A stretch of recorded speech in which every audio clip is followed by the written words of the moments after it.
Assimi Goïta, elle a tellement babillé les terreaux.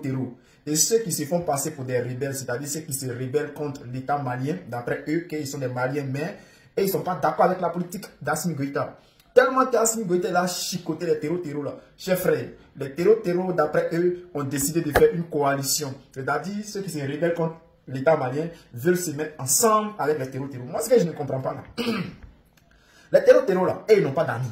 C'est-à-dire eux, ils viennent là. Ils ne viennent pas parce qu'ils veulent revendiquer le pouvoir d'État. Ils ne viennent pas revendiquer un certain fait que le gouvernement malien maltraite la population. Non, c'est pas ça. C'est eux-mêmes qui maltraitent la population. Ils viennent là. C'est-à-dire eux là, leur objectif c'est de faire mal. Et puis ils veulent faire mal à tout le monde. L'État malien ou la population. Mais moi je ne comprends pas. Vous, de l'autre côté, vous dites que vous êtes des rebelles. Et maintenant, vous vous rebellez contre l'État malien. Et aujourd'hui, vous voulez vous mettre ensemble avec des gens qui n'ont pas de cerveau, qui n'ont pas d'esprit. Vous voulez vous mettre avec eux pour faire quoi? Une coalition.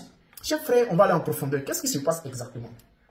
Dans le nord du Mali, rebelles et djihadistes, c'est-à-dire rebelles et terreaux, négocient une nouvelle alliance. Donc, on dit négocie une nouvelle alliance, ce qui signifie que en là, ils ont déjà fait alliance ensemble.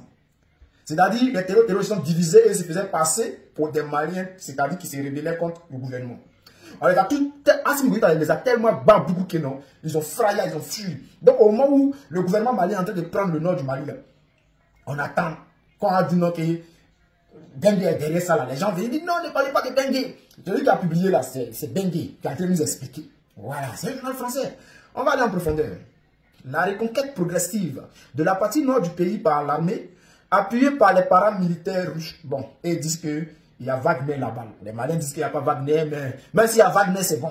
Parce que eux, au moins, là, c'est-à-dire les Russes, là, au moins, eux, ils viennent combattre des gens qui n'ont pas d'âme, qui n'ont pas d'esprit. Donc, s'ils se mettent ensemble pour combattre, c'est normal. Appuyés par les paramilitaires russes, convaincre les différents groupes d'insurgés à tenter de former un front commun. C'est-à-dire, aujourd'hui, les terreaux veulent former un front commun contre... de toutes les façons, ils ont déjà essayé ça. On les a pas beaucoup de temps, on les a fait sortir du Mali, ils sont allés se réfugier en Algérie. Donc là, ça ne nous effraie pas. Chers frères, pour aller en profondeur, je vais vous demander d'aller à la source. Voilà, moi je vous donne juste l'information. Voilà, donc ceux qui veulent aller en profondeur, allez-y à la source. C'est le journal Le Monde qui a publié ça. Donc, les terreaux et les soi-disant, on les appelle les Touaregs. Voilà, les Touaregs. Il y a les Touaregs maliens, mais il y a des gens qui veulent se faire passer pour des Touaregs maliens, qui sont des terreaux, qui se font passer pour des soi-disant rebelles, qui veulent se mettre ensemble avec des groupes terreaux, des Al-Qaïda, pour venir maintenant contre le gouvernement malien. Mais il faut savoir qu'aujourd'hui, l'armée malienne, dans l'Afrique de l'Ouest, on parle d'armée malienne, c'est l'armée la plus puissante de l'Afrique de l'Ouest. Voilà.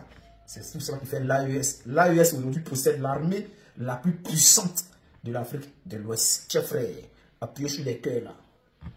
Et puis prends, envoie à ton frère ça. Envoie à ton pote.